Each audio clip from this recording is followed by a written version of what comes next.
Hello everyone, welcome back. This is statistics lesson number 2. In this video we're going to talk about types of data, and here are the objectives. First, we're going to understand the structure of a typical data set. We're going to define some important vocabulary terms that we're going to see show up throughout the course.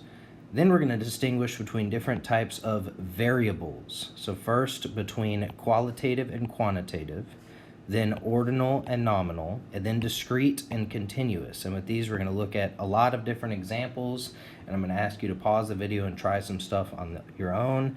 Hopefully we can make sense of this stuff. Again, if you left with questions, if you're left confused, please visit my office, ask questions, send me an email. Happy to help however I can. Let's go ahead and get started.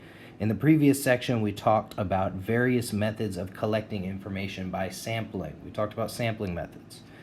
Once the information has been collected, the collection of the information is called a data set. So here's an example of a data set, and this shows the major, final exam score, and final grade for 5 students in a certain statistics course, okay?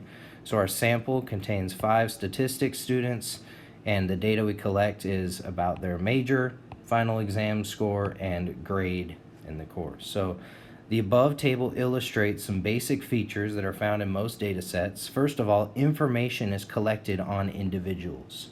So basically the things within our sample are what we call individuals. A lot of times they're people, but they don't have to be. They could be animals, plants, or things. And sometimes when they're people, we call them subjects, right? But more broadly, they are individuals. The characteristics of the individuals about which we collect information are called variables. So in this example, the variables are major, exam score, and grade. And this may be a little weird because we're so used to thinking about variables as being, X and Y, but think about the characteristics of those X and Y.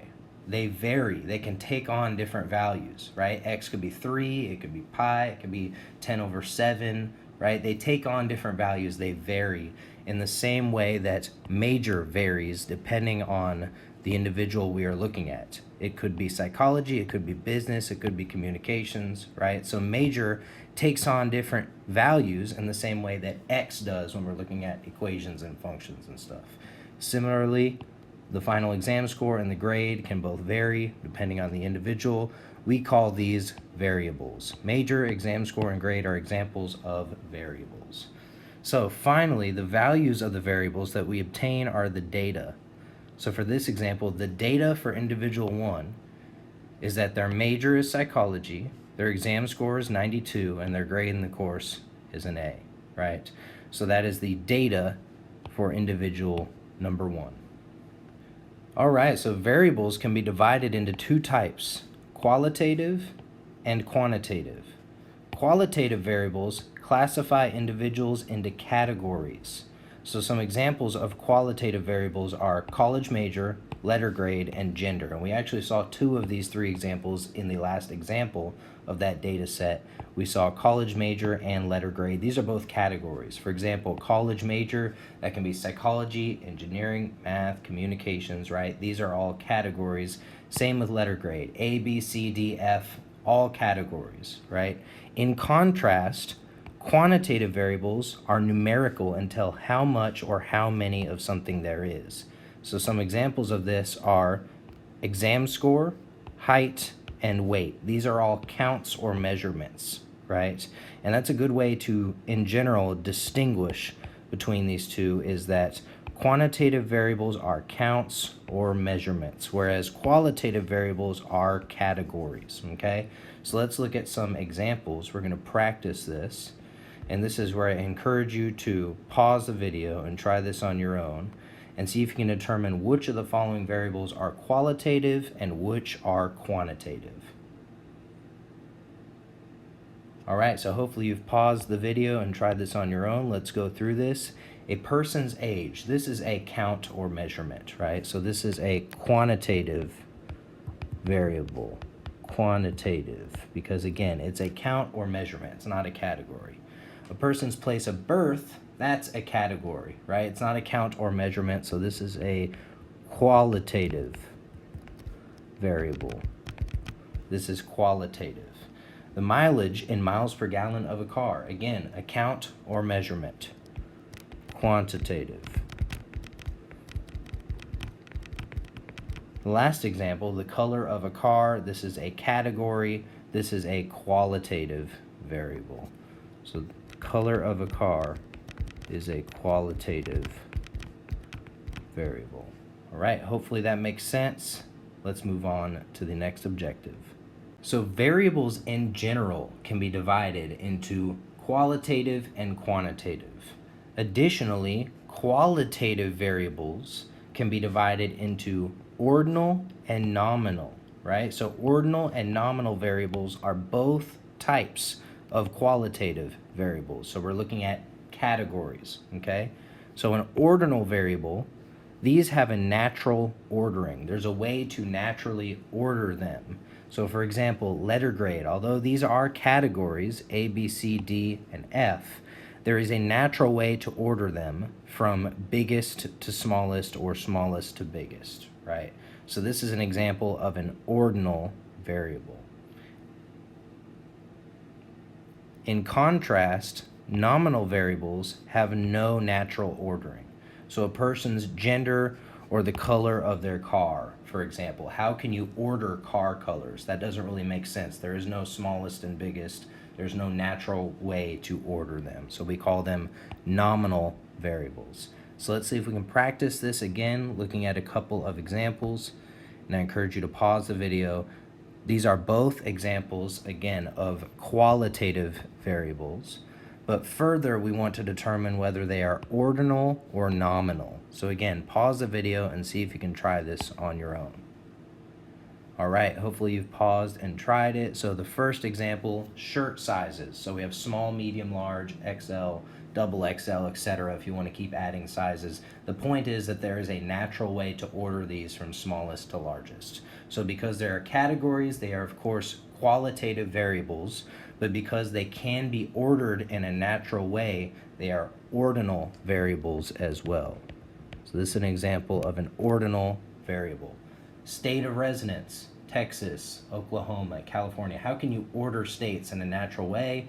Doesn't really make sense, and since they can't be ordered in a natural way, we call them nominal variables. All right, hopefully that makes sense. So we further divided qualitative variables into ordinal and nominal. Similarly, we can further divide quantitative variables into discrete or continuous. Okay, so let's talk about what each of these mean. Discrete variables are those whose possible values can be listed. Often, discrete variables result from counting something, so the possible values of the variable are 0, 1, 2, and so forth. For example, the number of siblings a person has is a discrete variable, right? Because a person either has 0 siblings, 1 sibling, 2 siblings, 3 siblings, etc. So we could list out all the possible numbers of siblings a person has, and that's what makes the number of siblings a person has a discrete variable. On the other hand, continuous variables can, in principle, take on any value within some interval. So we can't, in this case, list out all the possible values. For example, height is a continuous variable because someone's height can be 68 inches, 68.1 inches, 68.1459278 inches, right? No matter what kind of a list we make, it's always possible to take someone's height to measure it, and for that height not to be on that list, okay? Hopefully that makes sense. Someone's height can take on any value within some interval. We can't list out all the possible heights. Therefore, height is a continuous variable. Hopefully that's making sense. Let's see if we can get some practice. Once again, I encourage you to pause the video, try these on your own. Which of the following variables are discrete and which are continuous? So try this one on your own. All right, hopefully you've got a couple of answers. Let's see if we can answer these. So these are obviously both quantitative variables, right? They both have to do with counts or measurements. The first, the number of female members of the U.S. House of Representatives. Let's think about all the possible values for this variable. 0, 1, 2, 3, etc. So this is a discrete variable because we can list out all the possible values, which again are 0, 1, 2, 3, 4, etc. So this is a discrete variable. On the other hand, the distance a person commutes to work is a continuous variable. We cannot list out all the possible commute distances, right? If we try to, for example, 0, 1, 2, 3, 4, etc., well, someone could commute 2.5 miles. Okay, well, let's go every half. 0, 1/2, 1, 1.5, 2, etc. Well, someone could commute 2/3 of a mile. No matter what kind of a list we make, there's always the possibility that someone's commute length is not on that list. I hope that explanation makes sense, because when that happens, that means that we're dealing with a continuous variable. So here are the two examples. Again, if you have any questions, email me, visit my office hours. Please reach out. I want to help every one of you understand this stuff, and I hope you have a great rest of your day. I'll see you next time.